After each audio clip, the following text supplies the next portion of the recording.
Dunia sedang bergejolak. Presiden Donald Trump resmi memicu perang dagang terbesar dalam sejarah modern dengan kebijakan tarif brutal yang bikin seluruh dunia panas. Dari Tiongkok sampai Eropa, dari Kanada sampai Indonesia, semuanya kompak melawan Amerika. Trump menyebutnya Liberation Day, tapi dunia menyebutnya hari kehancuran ekonomi global. Tarif impor melonjak drastis hingga 125% dan sebagai balasannya, negara-negara mulai menghantam balik dengan tarif tinggi, boikot produk Amerika, hingga ancaman pemutusan kerjasama dagang besar-besaran. Ini bukan cuma soal perang dagang biasa.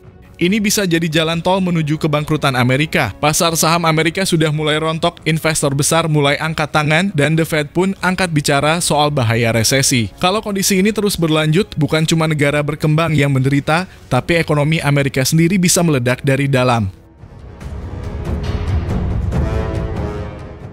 Trump menyebutnya Liberation Day, hari di mana Amerika katanya dibebaskan dari ketergantungan impor. Tapi bagi dunia internasional, terutama Uni Eropa, ini adalah hari dimulainya perang dagang besar-besaran. Amerika memberlakukan tarif tambahan 10% untuk semua impor dan hingga 54% untuk barang-barang dari negara tertentu termasuk negara-negara Eropa. Uni Eropa tidak menerima ini begitu saja. Brussels langsung merespons.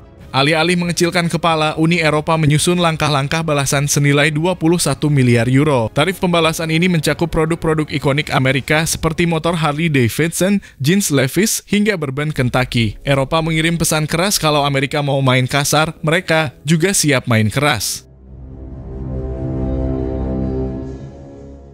Presiden Komisi Eropa menyatakan bahwa tindakan Trump adalah provokasi ekonomi dan melanggar prinsip perdagangan bebas internasional.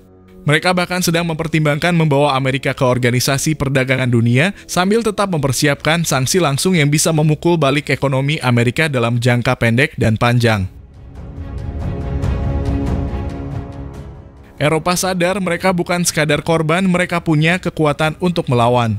Blok ini adalah mitra dagang terbesar kedua Amerika setelah Tiongkok. Jika hubungan dagang dengan Eropa rusak, dampaknya akan sangat terasa, bukan hanya untuk pelaku bisnis, tapi juga untuk rakyat Amerika sendiri. Harga barang naik, lapangan kerja terganggu, dan pasar saham pun mulai bergoyang. Negara-negara utama seperti Jerman dan Prancis bahkan mulai menggalang dukungan lintas benua. Mereka mendekati Jepang, Korea Selatan, dan negara-negara G20 untuk membentuk koalisi global anti-tarif. Tujuannya jelas mengisolasi kebijakan Trump dan menunjukkan bahwa dunia tidak akan tunduk pada tekanan sepihak dari Washington.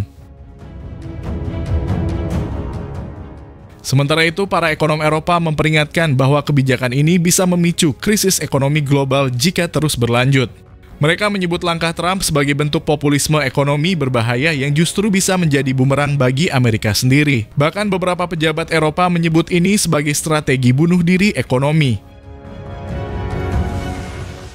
Lucunya, dalam banyak kasus, perusahaan Amerika juga tidak mendukung kebijakan ini.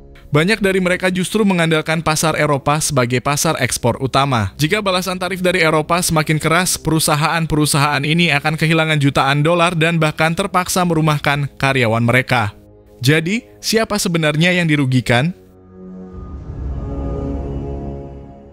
Uni Eropa kini berdiri sejajar dengan Tiongkok dalam hal ketegasan terhadap kebijakan Trump. Ini adalah momen langka di mana kekuatan-kekuatan besar dunia yang biasanya bersaing justru bersatu dalam satu suara, enough is enough. Amerika tidak bisa seenaknya membentuk ulang sistem perdagangan global demi kepentingan sendiri.